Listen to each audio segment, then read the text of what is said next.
Overnight, Russia's air force collapsed. Not in weeks, not in months, in a single night. Putin's best jets, worth over $800 million, didn't even make it off the ground. They were trapped, parked, helpless, and then they were gone. $800 million gone in hours. Stay with me, because what happened in that one night doesn't just humiliate Russia, it changes everything we thought we knew about air power, about this war, and about the future of warfare itself.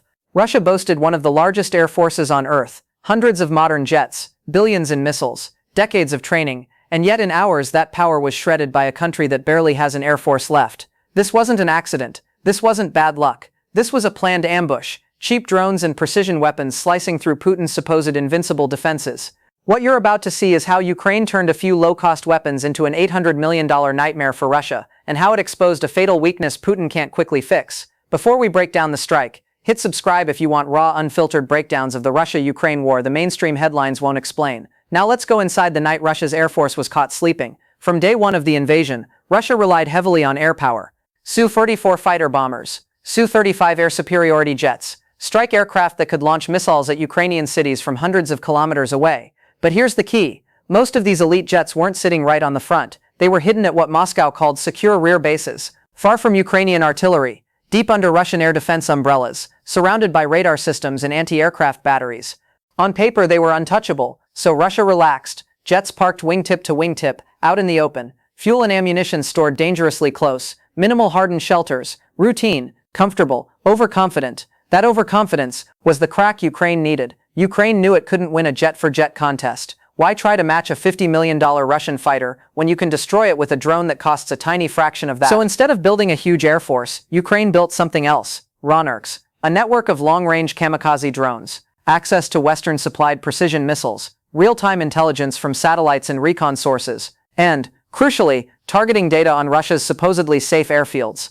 The plan was simple. Overload Russian air defenses with cheap expendable drones. While defenses are distracted and radars saturated, send in the killers, precision weapons aimed at the most valuable aircraft on the ground. A few $1,000s versus tens of millions. Again and again. One night Ukraine flipped the switch. Just after midnight, radar screens at multiple Russian airbases lit up. Unidentified objects. Low, slow, scattered. To Russian operators it looked familiar. Another drone attack. Annoying but nothing new. Sirens blared. Air defense crews snapped awake. Guns and missiles locked onto the incoming drones. But here's the twist. Those drones weren't the main threat. They were bait. As Russia scrambled to shoot down cheap wooden and plastic drones, far beyond the horizon, something far more lethal was already in the air. Long-range cruise missiles and precision strikes, programmed with exact coordinates of parked jets, fuel depots and command posts. Russia thought it was swatting flies. It never saw the hammer coming. Within minutes, the trap snapped shut. At the first targeted base, explosions ripped through fuel storage. Fire and smoke blinded defenses. Then the missiles started landing among the jets themselves. Runways and parking aprons packed with aircraft that had nowhere to go, no time to scramble, no warning to pilots, no chance to disperse. One by one, high-value aircraft were turned into twisted metal, crawling ret Su-34s engulfed in flames, Su-35s shredded on the tarmac, support and maintenance facilities leveled. The same pattern repeated at other bases hit that night. Russia had spent years and billions building this fleet, and watched much of it destroyed in minutes, before a single pilot could even taxi to the runway.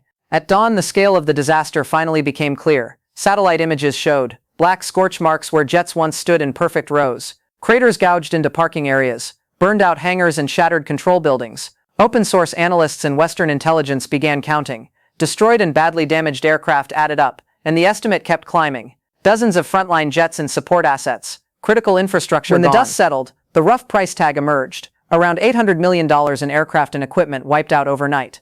That's not counting the years of training, the lost pilots, or the crippled sortie rates. For a military already stretched by sanctions and industrial limits, this wasn't just painful, it was devastating. The real shock wasn't just the number of jets destroyed, it was where they were destroyed. These weren't frontline fields under constant attack.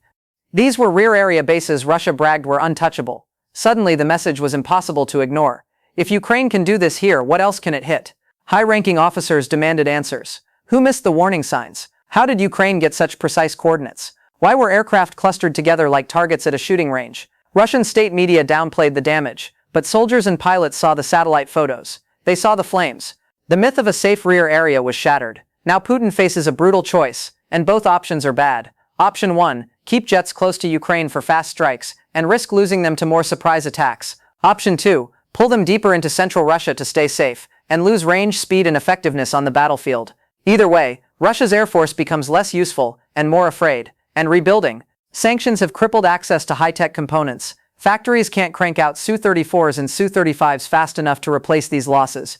Every time a jet dies on the ground, that's not just metal gone, that's years of pilot training, billions in R&D, and shrinking political confidence in Russia's mighty air force. This $800 million ambush didn't just break Russia's night, it broke the old rules of air war. For decades, air power meant huge bases, long rows of jets, massive centralized infrastructure. Now, that model is suicidal. This attack proved, a cheap drone can force a $50 million jet to hide. A handful of missiles can destroy years of investment in a few seconds. The side with creativity and intelligence can bleed the side with bigger numbers. Ukraine, with almost no traditional air force left, is rewriting the manual in real time, and Russia, with one of the biggest air fleets on paper, just became the example of what not to do. So where does this leave Putin? His air force is weaker, his safe bases are exposed, his enemies now know they can trade cheap drones for priceless jets, and win that trade every single time. This wasn't just another strike, this was a preview of a world where massive expensive weapons are hunted by swarms of cheap machines,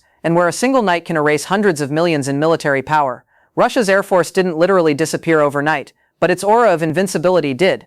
And as long as this war continues, every parked jet, every crowded airbase, every complacent commander is one more opportunity for the next $800 million ambush. If you want to see how this war really ends, don't just watch the front line, watch the skies.